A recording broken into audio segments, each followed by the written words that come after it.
And there it is. Good morning, everyone. Welcome to Accuracy in America, brought to you by Accuracy in Academia. I'm your host, Don Irvine, joined by my co-host, Brian McNichol. Hello, deplorables, drags, despicables, chumps, Neanderthals, semi-fascist maggots, and dog-faced pony soldiers. Okay, so I have to throw in, you added maggots. I have to throw in maggots now? Yeah, maggots. That's us. Okay, so did I miss maggots somewhere? Where did that come from? That's I see that one on Twitter all the time. Okay. All right, I'm just going to throw that in there. It's a good one. It's like MAGA with a T at the end. Maggots. Oh, okay, all right. So that's what they're doing. You got to respell it. Yeah. Okay. I'm thinking like maggots. Like, Yeah. I'm like, okay, who said that? All right. Okay. Well, we had a little snow the other day, yesterday, but quickly, I don't know. So, I wake up in the morning and it's like raining, and I see the news says, these school systems are on 2-hour delay, and I'm like, for rain? And then we got some wet snow, but I don't know. I mean, it still didn't seem necessary to do that, at least in Montgomery County, but there's just the weather with the school systems. Yeah, there's abundance of caution. That's a really nice way to put it. They have a new person making the calls now in Fairfax, and she's 1 for 4, right? She's called it off 4 times, and 3 of the times it was only basically rain. So, Yeah, I mean, I don't recall, a period where you got this you got rain, you had this wintry mix or whatever, and then they start doing this. This has been developing over the last few years, but we didn't, this didn't exist many years ago. If you go back, say 5-10 years, I don't recall, something like this would have created a 2-hour delay, right, at all. That's right. So I don't understand what these people are doing, but yeah, I'll be nice. Abundance of caution versus just complete incompetence. I hear you. All right, so today is one of the occurrences of where Valentine's Day and Ash Wednesday actually occur on the same day. You have gotten your ash, I can see, as you have faithfully done for a number of years. Yep. So it was, I thought, how often does this happen? Because the calendar, with leap year and everything like this, it's not like you can say, oh, like every, like 7 years or 6 years, it's going to be happening. The priest said it's every 7 years, right? That it ends up on Valentine's Day. Right. I think I don't see how that can be, because it also, it's tied to when there's a full moon. Is the full moon the same time all the time? I don't know, right? Yeah, Easter is the first Sunday after the first full moon after the vernal equinox, right? And so then you just back it up 40 days, not counting the Sundays, to this Wednesday, and that's when that's when you start. So, but that's what he said in Mass today, that it's every 7 years it hits exactly on it. I feel bad. Like my son, his birthday is the 20th. He was actually, the day he was born was Mardi Gras. That's part of why he was named Marty. we were having trouble picking a name. Yeah. So I'm like, well, I think God's telling us, make him a Marty, right? And he said, if you know him, like everybody who knows him was like, yeah, he's a Marty. It kind of works that way, right? I mean, yeah. I think, I look at our kids, I'm like, yeah, I think we got it right. Yeah. So, like we give up the candy and stuff for Lent. So, I see the little thumb. Yes, candy, give that up. So he, his birthday is, like candy and cake and stuff is out, right? So what we decided to do is, from now on, if his birthday is after Ash Wednesday, or then we're just going to say that your birthday is Mardi Gras, right? Because he was born on Mardi Gras, so that way he'll always get some kind of celebration from then on. Took us. Only he'll be 17, so we got right on that one. Yeah, get it out just in time. Well, my curiosity got the best of me, so I looked up, kind of when Valentine's Day and Ash Wednesday coincide. So according to the internet, 2018 was the last time it happened, so that was 6 years ago, and the next one is 5 years. in Wow, so it's 2029. even less. Wow. Yeah. So yeah, but but see, yeah, I don't know whether or not that's also factored in, because when you have a leap year, you've got an extra, got the extra, the whole, so the count. It's not like we have 30, 31 like the rest of them of the time, all the time. February, every 4 years you got the leap year, and that kind of, I think, throws things off a little bit. Right. So anyway, yeah, it's always interesting when when things are based off of calendars, like you were just mentioning Easter. We just did this, lunar New Year's, Chinese New Year celebration with our missionaries, and I'll have to go back and read it, but it's a counter, and so the date floats. It's based on when, certain factors of the moon or whatever, and then it's set. So, this year it was Saturday, this on the 10th. And I don't even know. I don't know what it was last year. I think last year it was a few days earlier or whatever. So, some of those holidays are a little bit more of a moving target, and you're like, okay, just, I just look at a calendar. So, okay, that's what it is this year. Fine. I don't try to do the math on that. That's way too much. Yeah. No. So yeah, I don't know. It's I didn't read the full article in the Journal this morning about Valentine's Day, but they were pointing out that there are a lot of single people in the world now, and so this is basketball practice last night, and the girls, they're in the 6th grade, right? This team, and so they're still under the rules of elementary school. So they were talking about how if you give one person a Valentine, you have to give everyone a Valentine, right? They have all these rules to keep people from getting their feelings hurt. And the girls, is interesting. It's like I don't know what any of we never talk about politics or their parents or with their parents or them or anyone. I'm very militant about keeping the topic to basketball, right? Right. And but they were all grousing about it, like our feelings won't get hurt if we don't get a Valentine, and it was funny listening to them, like this thing that adults have elaborately planned out to soften their little emotional blows. They're like, leave us alone, we got this, so that was interesting to me. Yeah, I mean,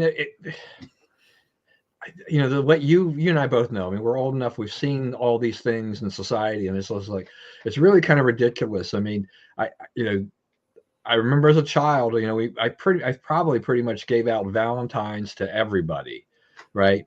And the expectation is that you probably get one back, or it's like being invited. It's like your birthday party. Yeah.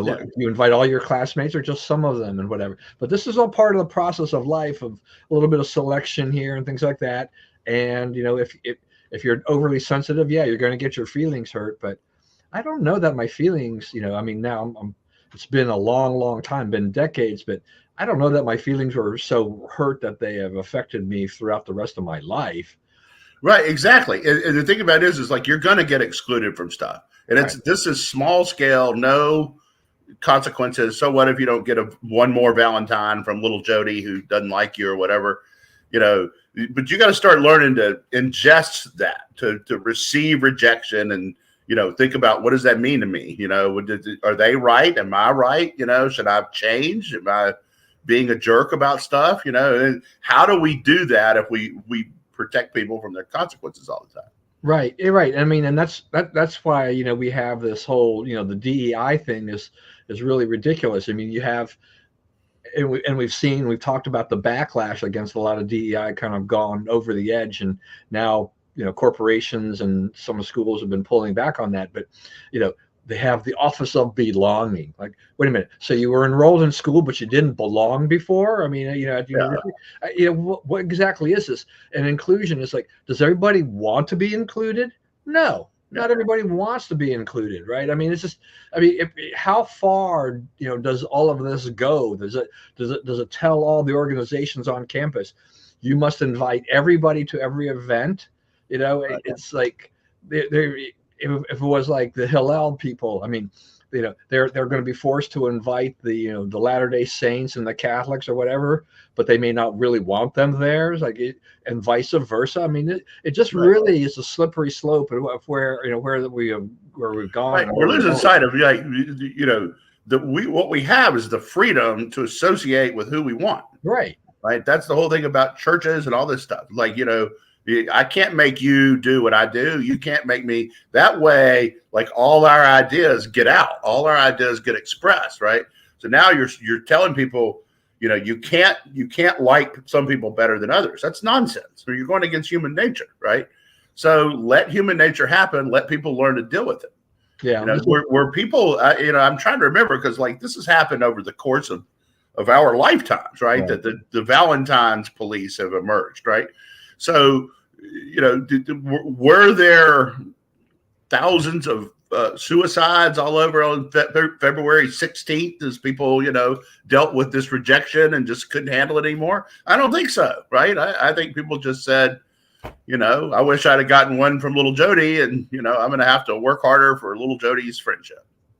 Yeah. I mean, it's just, freedom of association is so important in our life. To be able to kind of do that, to make that, we make those choices, and this whole idea. I mean, I used to think when I was younger, I thought this whole notion of the thought police and things like that was kind of ridiculous, but it has become more prevalent. It's it's right here. Right, yeah. We're seeing it. We're seeing it. Yeah. I do think on Valentine's Day, I have a young man, a son of a friend of mine who used to live here in the area, and he's very vocal about Valentine's Day as we come up to that, because he's single. I guess he's in his 30s now, early 30s, I'm guessing. And so he has a very, just kind of bad attitude towards it. And, and look, and I don't blame him in that sense, because he's lonely in that way. But on the other hand, I also know what he was like before they moved away as a young child, everything like this. And it's like, he was very much isolated himself in a lot of ways, his own thing. So he wasn't the kind of person that was going to be in a group and get along with a lot of people, and stuff like that. So it's easy to blame others for the situation, where sometimes you need to look at yourself a little bit. So how can I change myself and my attitude and do something and open myself up so that, more people like me, or at least we can have a group activity or whatever on Valentine's Day with other singles. And who knows, maybe sparks will fly with those people or something like that. But he's kind of now in this whole unfortunate, cycle of just kind of self-pity. And, I think that's what he's just going to be like that. He goes to work. He loves flying planes and stuff like that, and doing things like this. But boy, Valentine's Day is a real sore spot for him. I almost want to just block him on Valentine's Day, so I don't have to see these posts, because it's like the same thing every single year. But as the Journal was pointing out in the brief part that I read articles, is we have so many single people, whether or not they've never been married or whether or not they're divorced or whatever. That now a lot of the gifting is people buying gifts for themselves, and it's kind of underpinned the Valentine's gift giving industry, because people are buying for themselves, because you don't have as many couples buying gifts for each other, but the singles are buying gifts for themselves. So whatever works, right? I mean, we now have Galentine's events and stuff like that. So society has evolved or adjusted, trying to incorporate more people and things like that. And I'm like, whatever at this point in time. And the thing about the cards is, like I used to have an assistant coach who was a highly ranked guy in the Navy, flag officer in the Navy, and he said he worked on these sensitive intelligence projects and stuff, and he said when they do these projects, right, they bring in a team of basically jerks to pick through your project and find all the things wrong with it, right? And that, and you're like, you don't like it, right? Because they're digging for things to be wrong. They're looking at this in the most negative possible light, right? But they make you, justify your stuff, and they make you think about ways to improve, right? And it's a useful exercise. So like when we would lose games and I'd be all mad, he would say, that's just input, You just got some input. That's all that happened, right? So you learn from that and you do better next time. So, we have to learn to accept input, and sometimes the input is not, we don't like it, right? We don't like being told, I don't like you enough to give you a Valentine, but it's one of the things that's part of life. Well, that also tells me too that, where criticism can be very useful, but now we're kind of afraid to say things, or a lot of people are afraid to say things, criticize anybody for even small things, because they're afraid of the backlash that they'll get. They'll be ostracized, they'll be put in Facebook jail or something like that. Just crazy things like that. So there, there's a censorship kind of thing that's now going on that shouldn't be happening. I mean, criticism, like I said, it can be helpful, it can be useful. Sometimes, there's definitely criticism that's over the top and is unnecessary. Right. And if you're a deliverer of mean, of unjustly mean, negative, derisive input, right? Then the input you give will be received in that light. Or they complain about everything. Okay, maybe this time they have it right, but there's someone who complains about everything. You judge their complaint differently than you do someone who, you have other people, if they tell you something's wrong, they rarely talk bad about anything. So you're like, okay, if you say it's wrong, so the quality of the input, goes down if people are relentlessly negative. Yep. Yeah. All right. Well, now we move on to other more substantial news going on here. We have, this thing here. So this Intel Center, or whatever you want to call it, found underground under the UN offices that we were talking about, right? They're supposed to be for helping these refugees and things like this. It's like, whoa, it's like,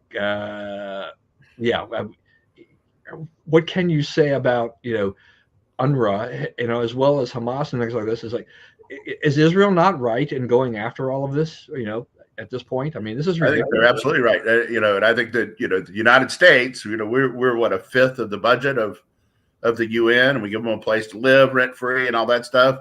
We need to say, you fix this thing. This is not about Arabs and Jews. This is about, here's a sovereign country that's a dues paying member of this organization. And our agencies are working to undermine them and assist people who are terrorists who are attacking them.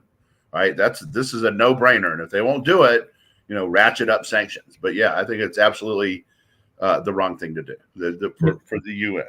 Is there any way that operation, that underground operation, could have run without the cooperation of the UN officials that were people who are running the agency? Somebody had to know. Somebody in a pretty high place had to know that this office was operating out of this. And I think they know. I don't think it's any secret that the UN is on the side of Hamas in this conflict. I'm not sure the people behind that really care that we know. Yeah, it's just, but I thought it was pretty incredible if that yet more evidence of just exactly what Hamas is after and what they're doing and their intentions, and how much misinformation, disinformation is being foisted upon us, by the Squad and other, left-wing, left-wingers out there and everything like that continue to try to change that narrative to they're innocent. But you just see mounting things. Plus, the stories from the hostages. I mean, Israel, rescuing those hostages was amazing. But the stories about what Hamas did to them and has done to others, it's like, exactly who are the brutal people here? This but it kind of just rankles me that we get these stories and it seems like it has very little effect, but all we need is Israel to bomb something, as they're going after Hamas, and it's like, oh no, more civilians killed, this is horrible, you've got to stop it now, and all of this. It's like, well, here's the thing about it on that. Okay, first of all, no one has ever done this in a more surgical fashion than IDF is trying to do it now. It's unbelievable what they're going through to try to limit civilian casualties and so forth. It's a tightly packed area. There's only so much you can do. the other thing is the enemy is hiding amongst them, right? The enemy is using them as human shields. So it makes it increasingly difficult. The other thing is, this is not new.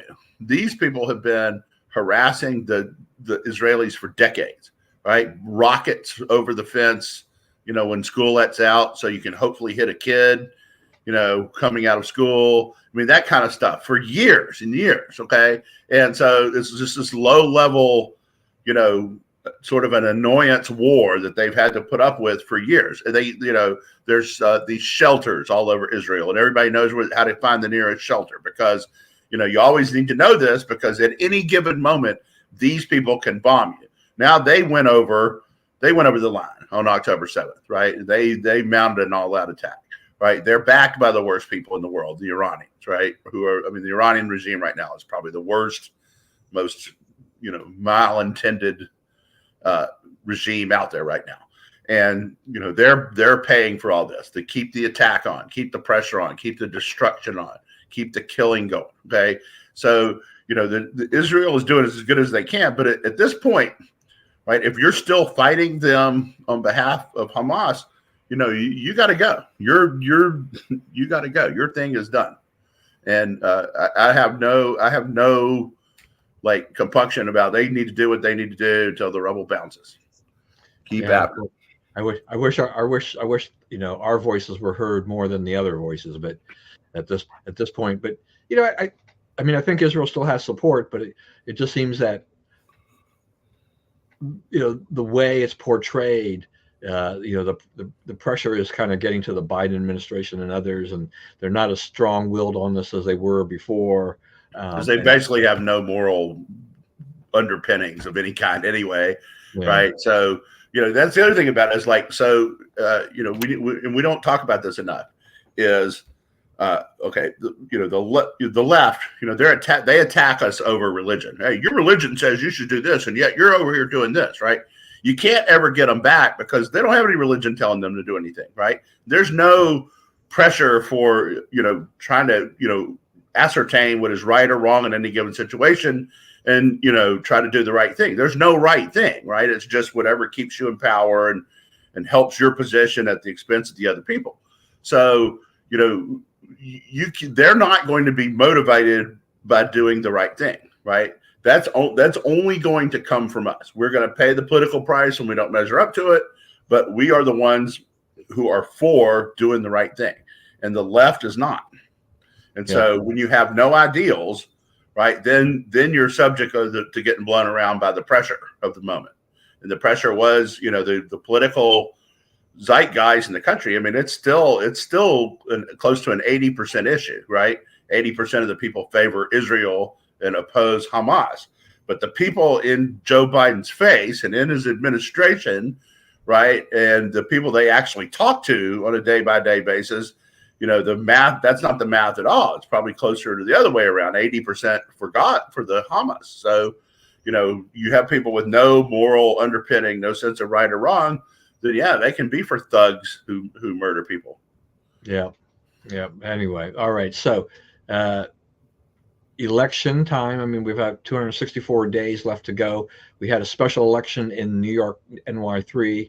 This was the George Santos seat. And so Tom Suozzi faced up against Mazi Pilip and beat her. I'm not overly surprised at the end result of that. The GOP majority, it's now down by one there officially. So that's narrowed, and once again, making things even more precarious for the GOP for the remaining part of the term. But I don't know. I don't know that I think about this as much of a referendum on anything. I mean, they did get hit by a snowstorm. Did that hurt? Did that hurt? Pilip? I don't know. But some of what I was hearing was that they were, the Republicans depend more on same day voting on election day, and so election day comes up as a bad day weather-wise, and that hurt her. That probably did have some effect, but it was like 15, 16 points. Well, it wasn't that close. 54-46 was the one I saw. Okay, Yeah. I saw like 58-41. So Yeah. So I don't know if I saw before or after you. Yeah. I think the AP called it fairly quickly. Became pretty obvious early on that Right. she wasn't going to win.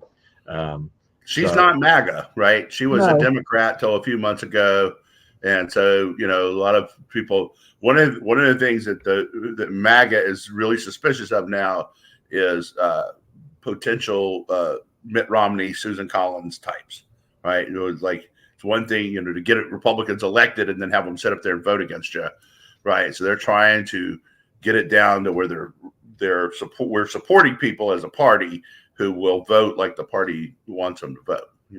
So where does that leave Larry Hogan? Well, I mean, Larry Hogan might get you to 51, right? So, right. It's Maryland. What are you going to do? You're not going to get a MAGA candidate there, but you will be running all the committees and so forth. And he can be marginalized in a lot of ways. Yeah, I do think that Hogan winds up kind of being in that whole, Susan Collins kind of area there, but the thing, here once again, we need to make sure that at least Republicans need to make sure they unify behind him and do what they can. Hogan is an electable candidate in Maryland. Yep. 2 terms as governor, 77% favorable rating when he left. He was very popular with all segments, probably except for the MAGA segment in the end. But the MAGA segment's not huge in Maryland because the Republicans aren't huge in Maryland in general.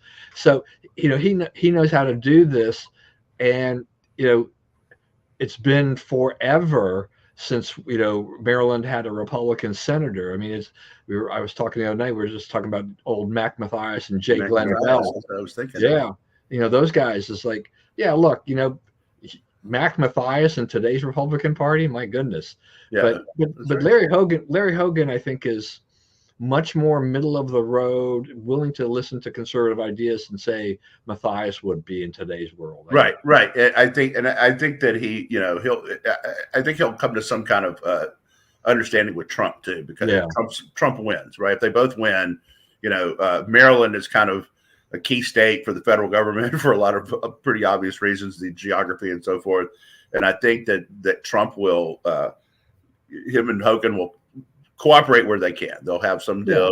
When I agree, I will help you, and when I don't, I will not hurt you as bad as I could. So right, and the thing is that when Hogan made his announcement, I noticed one of the things that was happening was that David Trone, who's planning to run for Senate for that seat as well, his reaction was that a vote for Larry Hogan is a vote for Mitch McConnell. So they're already planning. They're concerned because it's the first credible candidate we've had in decades.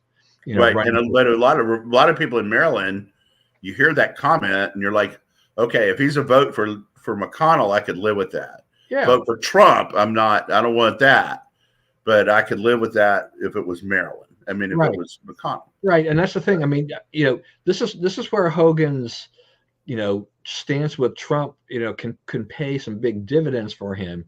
And I keep thinking about just the organization that he put together, before he ran for governor, and he already had a broad-based coalition of business people and things like that as he was doing his Change Maryland. So he's not starting from scratch. Obviously, having been the governor for 8 years, is a big boost to him, and so he's got name recognition. So here's this, moderate Republican, high name recognition, very popular governor. There are no radical conservative things that managed to get through during his administration. It would have been hard, and even on his executive orders, they were, it was not anything that was going to rock the boat. So he's got a record where liberals are going to have a hard time attacking him. Right. So so I've wanted Hogan to run, ever since he left office. So I'm glad that he decided to throw his hat in the ring. And again, if he's aspiring to higher office, I think this is the better way to do it, is to run for Senate, hopefully win, and then he can go ahead and do whatever. Even though I don't think he's electable on a national level, but he'll be in the conversation potentially as a result of that. But yeah, he would be Larry Hogan would be a major story if he won in Maryland. It would just be, right. it would just rock the boat so much to see him do that. So, and I've not had anything. I know I wasn't crazy about all the things that Hogan did as governor, but I also understood the landscape in Maryland, and said this is how you do it. He's the kind his way he operated was the way you get a Republican elected statewide in Maryland. Right. And so I'm sorry, MAGA Republicans, but that is the absolute truth right now. The way Maryland is set up is that you've got to be a more Hogan type in order to win statewide. In a district, it can be different. Andy Harris has got his district, he's fine, right. But I mean, they basically have tried to cull all the conservatives, on the Eastern Shore. They try to basically push everything to his district, so they can try to take the other ones when they can. Though, right. Here's the other thing that I want to ask about Maryland, though, because okay, you have a shorthand, right? We everybody knows that, but they basically let them take the Roscoe Bartlett seat. Right. They basically let the Democrats gerrymander that seat to where no Republican could win it. So, when we do that to them, they go to court and they win. Right? Has we gone to court? We've lifted a finger to do anything about it? I don't think so. Yeah. Right? We're just like, oops, we did it again. It's like the most gerrymandered state in the union is Maryland. Right? Nobody's worse than them, and then no one does anything about it. Yeah, Hogan did challenge the 3rd district map, and they did get some.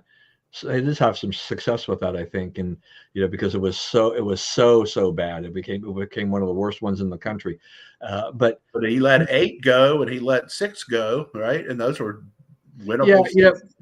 And this is one of the things is that in 2010, when I ran for state senate, reluctantly ran for state senate. One of the things I was telling people.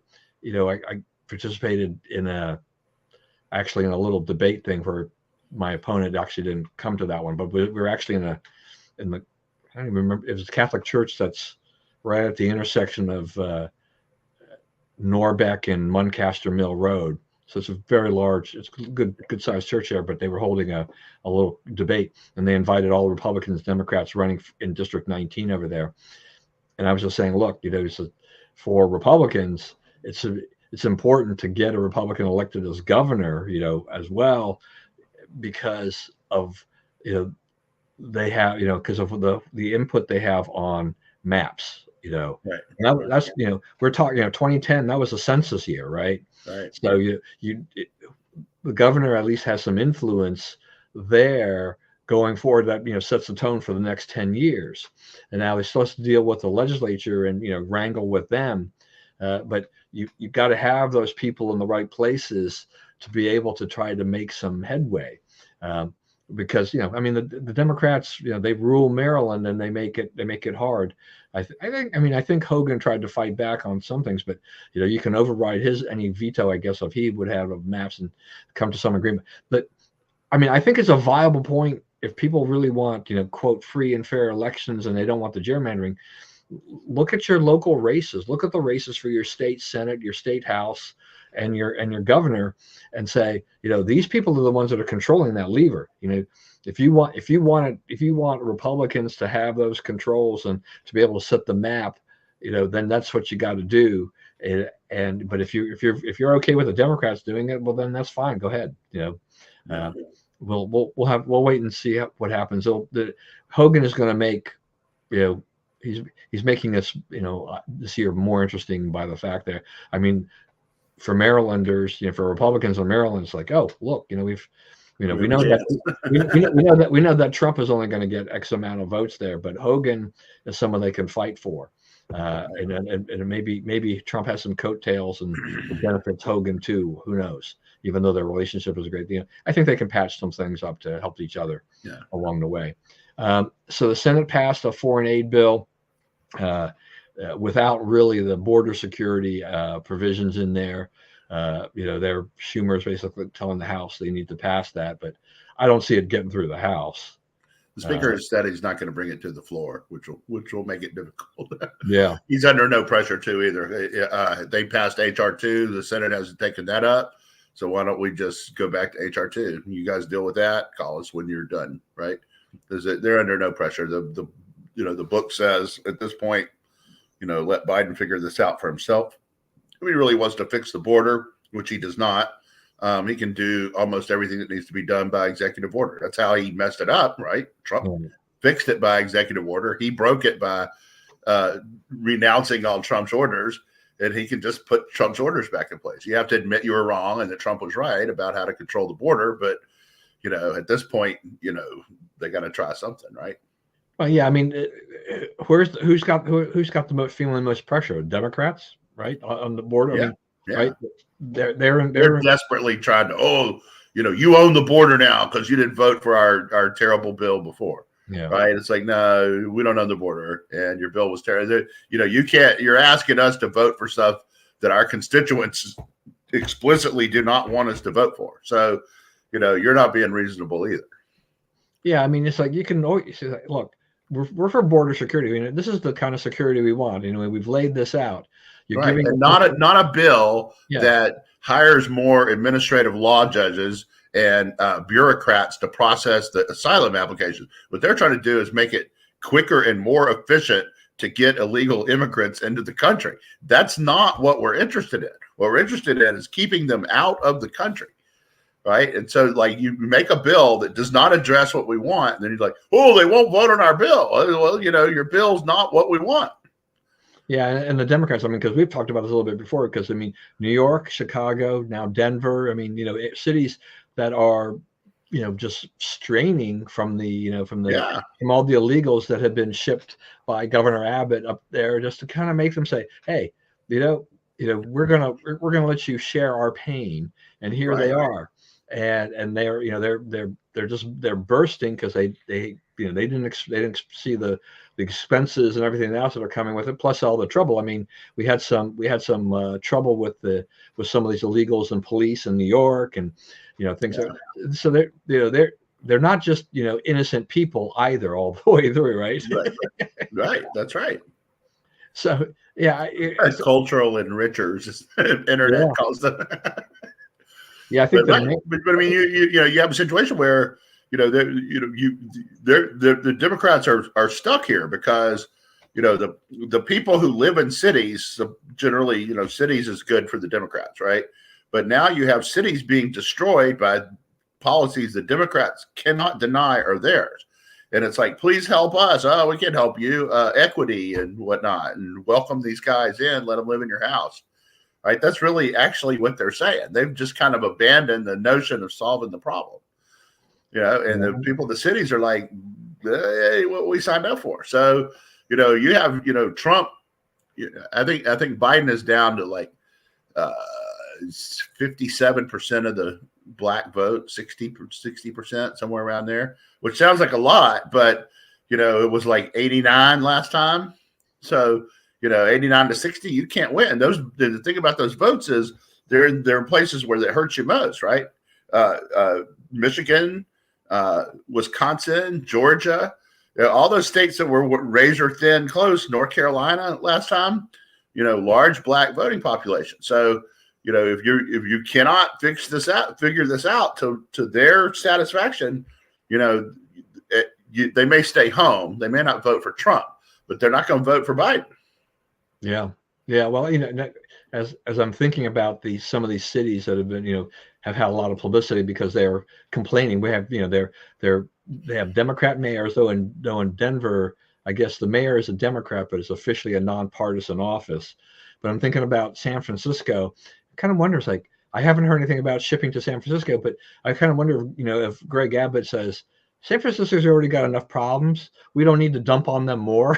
Well, I mean, they get some because they get, all the sanctuary cities get some, Right, and that's part of the thing too, right? It's like they declare themselves sanctuary cities, thinking that this is an all high and mighty, and we're open to everybody, and we're doing these things. They're like, okay, fine, you're sanctuary city, go ahead and take some of these people and help us out here, because that's basically what you're saying, right? Our doors are open for that, and now you're saying, no, we don't want any more. Quit sending them to us. We can't handle it. It's like, but I thought you were a sanctuary city.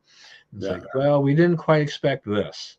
And then a lot of these people who, may or may not have been criminals or mental patients or whatever in their own countries, are now making trouble here, right? So, which further hurts the Biden administration. You're trying to get people to accept these guys, and they're, like you say, beating up cops, beating up people on the street, raping women.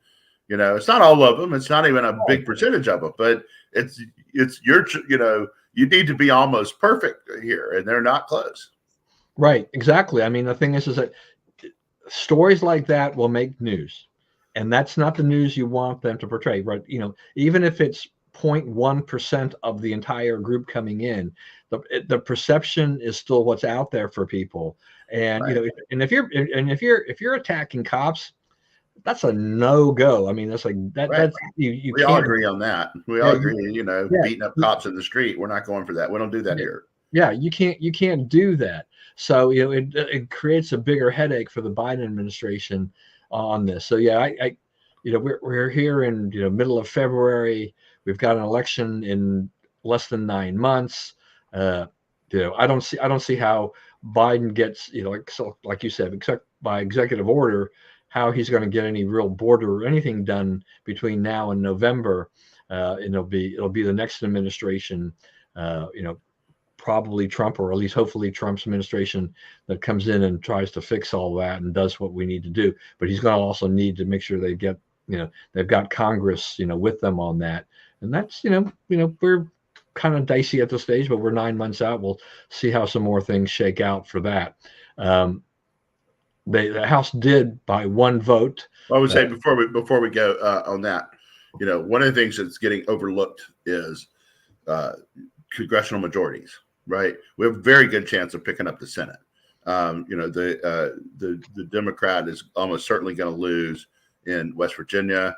Your buddy Alex Mooney, he's in trouble against the governor, but whichever one of them emerges will be the one.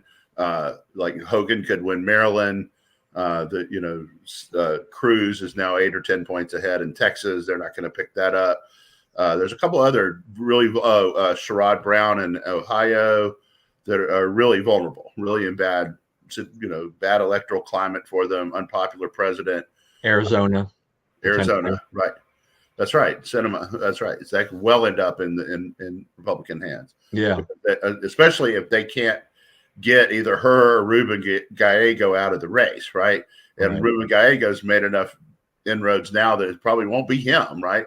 But it could be Sinema. She's having some fundraising issues, and someone may be able to persuade her to do something else for a living.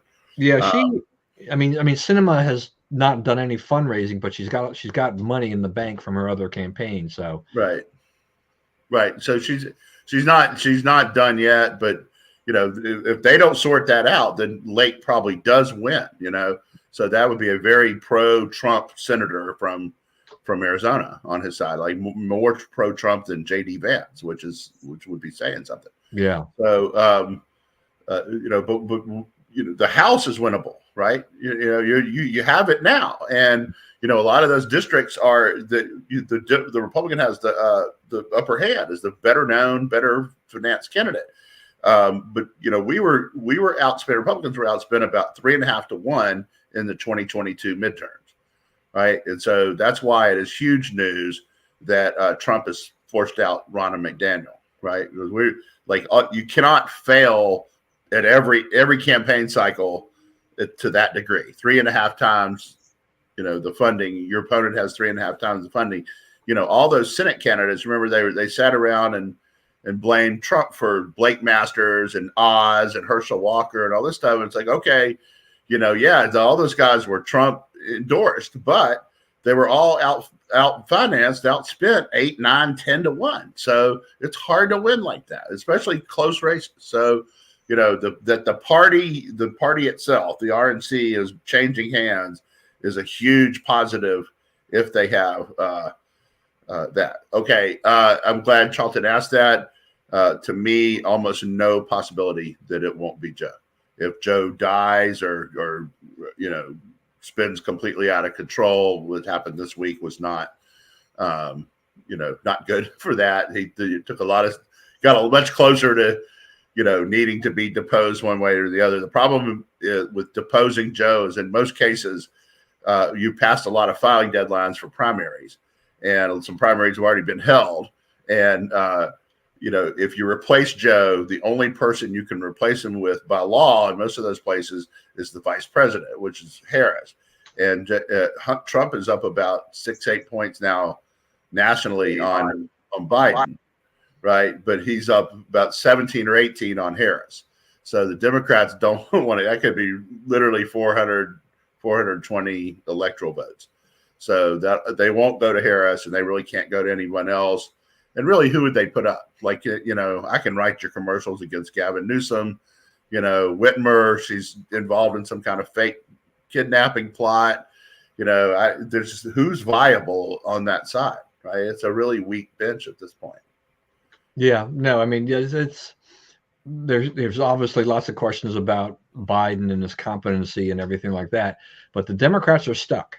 Yeah, they're stuck in a huge way, and they have the two fights: immigration, which they can't win because the cities, if you let everybody in, you make you make the progressives happy, but the people in the cities are miserable. And if you stop it, the progressives work against you. Same with global warming, right? If they don't keep the pedal to the metal on that, they lose all the progressive support, which they've done because they've had to pull back because it's hurting the economy so bad. And the other fight is the Israel Gaza is the Gaza fight, right? If it's an 80% issue, and Biden is forced by the extremist radical leftist in his party to go on the 20 side. He can't be on the 80 side. Like, what do you do? Right. And Abbott, by sending these people out to these various cities, has just put just kind of focused for these cities on what the problem here is that he's saying this is not a Texas problem, or this is not a New Mexico problem, or any border state or whatever. This is a nationwide problem. This is America's problem, and somebody's got to fix it. And the Democrats aren't doing it. And now even the Democrats, when they're seeing it, when it's happening in their own cities, because they're getting a flood of these people, thanks to Governor Abbott, that all of a sudden, there's a change of tune. So I do think that there's a potential there for some things to kind of trickle down, right? I mean, it's not just the mayors of these cities and the governors of these states, but I think the voters out there may be like, wait a minute, we're seeing the effect of this immigration problem in our backyard, which we've never seen before. We now have a better understanding of this, and the people who are running the country are not the ones that can fix this problem. Right? They let us down. Yeah. Yeah, it'll be interesting. I mean, I definitely think the Senate, because is winnable because of the situations that you described.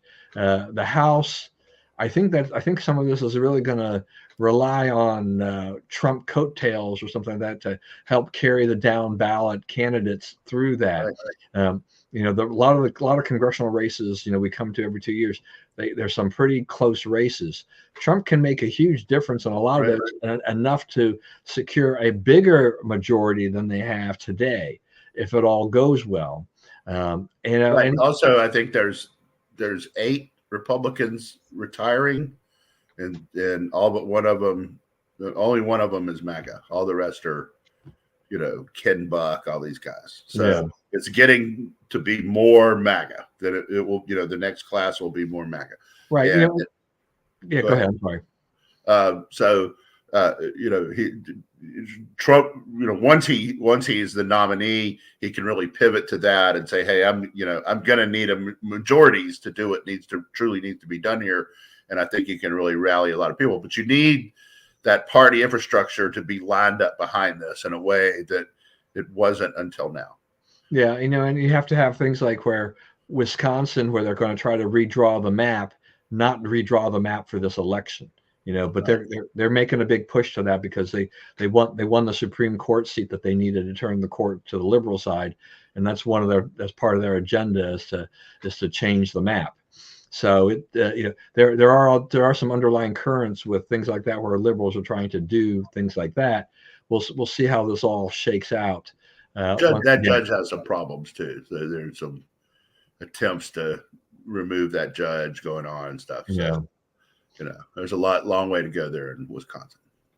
Yeah, I don't know. I thought it was funny when I saw wasn't there a meme going around there that the Packers have only won Super Bowls with Republican governors or something. Oh, is that right? That's a good one. It was pretty good. I thought, oh, this is kind of clever. Think about that, Packer fans, voters, and stockholders. So what about Biden? I mean, we had this HER report, which was pretty damning, to his cognitive ability. It's like, the elderly man who's got some memory problems, can't remember when he was really vice president, and some other things. We're not charging him because he is not mentally capable of assisting. Right. Right. Running the country, but can't stand up for this trial. Give the old man a break of that way. But when you didn't do that, when you made up laws to prosecute Trump, right, for document, and Trump can argue that as president he can declassify anything he wants, any way he wants, and take whatever he wants with it. Biden wasn't president, right? What Biden did, it was just having those documents outside the secure area was illegal.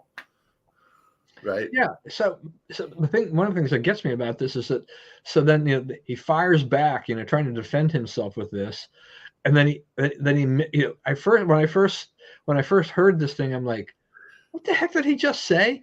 He talked to Mexican President Sisi. It's like, what? Right. And all this, but I mean, coming on the heels of the other things, with France and with Germany and the floods that he's had there, with people have been dead for decades, and you're like, I don't what is going on here. It's like, how does it, and then you have Democrat reps, people out there saying, like, he's like the sharpest person I've ever met. And what was it Jill Biden that said he gets more done in an hour than most people get done in a day? It's like, come on, man. I mean, he doesn't. It's good because he doesn't work very many hours. Right. I mean, he's almost like he had no public events this week, Tuesday, Wednesday, Thursday. Like, and I know when you say you don't have a public event, that doesn't mean they're not working. Right. Yeah. But this is a guy that's like, he's been on vacation more than 40% of his term. He takes a lot of vacation time. And I think it's because they have to hide him. They can't put him in front of reporters. They have the bunny chasing him around. No, don't talk to that reporter. Right. They've realized that they can't let him be exposed, and they have to do whatever they can to stop it. But I mean, I can just only imagine his staffers and the campaign people, their reaction as soon as he said that he had met with Mexican President Sisi, as in a press conference where he was defending his ability, his mental acuity, and everything like this, and all this stuff, and he has that gaffe, and you're like, okay, did you just not reinforce what her right. had said in that, and just because the other gaffes that occurred so recently too, just like they're adding up in a short period of time when his mental ability is being questioned. It's like, this is not a good look, for them at all. And world leaders who are thinking about, attacking Taiwan or closing out their conquest of Ukraine or building a nuclear bomb in Iran. I mean, they don't look at us as a country able to stop them from doing this right now, right? They look at us as a country, led by a doddering old fool who doesn't know what to do. I mean, Putin started walking all over Biden literally within 3 weeks of him taking office. Putin sized him up and said, this is easy, and just started taking advantage. Yeah, and Kamala says she's ready to serve. Is that supposed to reassure us? Right, that's right. Before the report came out. So she probably knew it was in the report. The first time someone wrote the other day, first time Kamala's ever been able to predict the future about anything. It's like, yeah, I don't know. It's like, if that isn't frightening for Democrats as well, it's like she's ready to serve. That really wasn't our intention after watching her for the last 3 years at all. Yeah, and was this true though that they're saying that Biden is not going to take a cognitive test on his next physical? That's right. He said he would not do it, and he's also trying to block release of the transcripts of his interview with her and his staff. Right. So, they obviously know that they messed up here, and they're trying to hide it.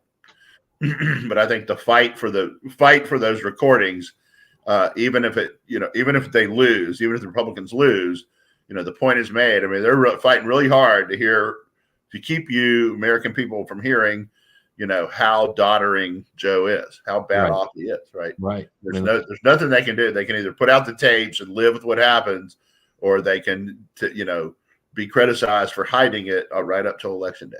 Yeah. I mean, how do you deny the difference between Joe Biden 2021 and Joe Biden 2024?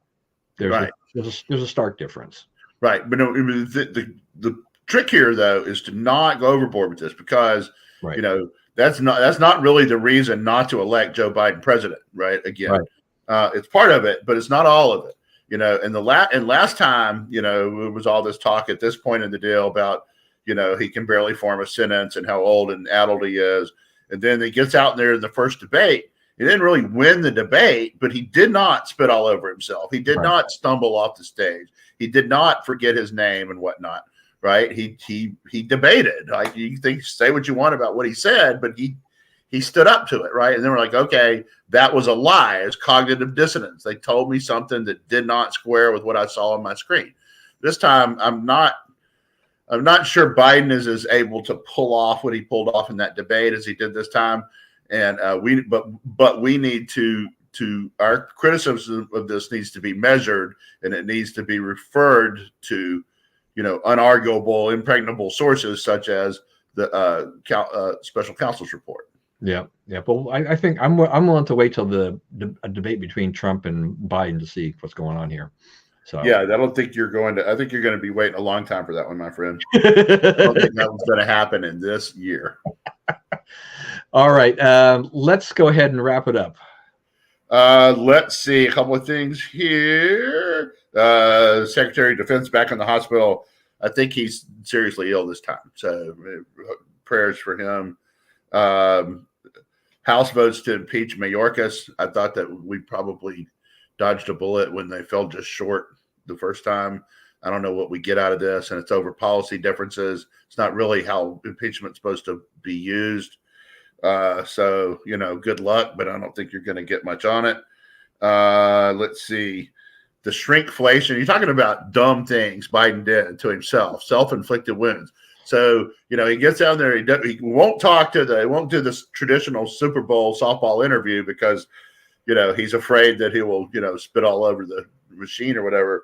But he then comes on with this commercial complaining about shrinkflation, which is all his fault. So, I don't know, like, are they trying to throw this to Trump or whatever? Inflation is going back up. Price of gas is going back up. It turns out, canceling all the LNG does have some impact out there.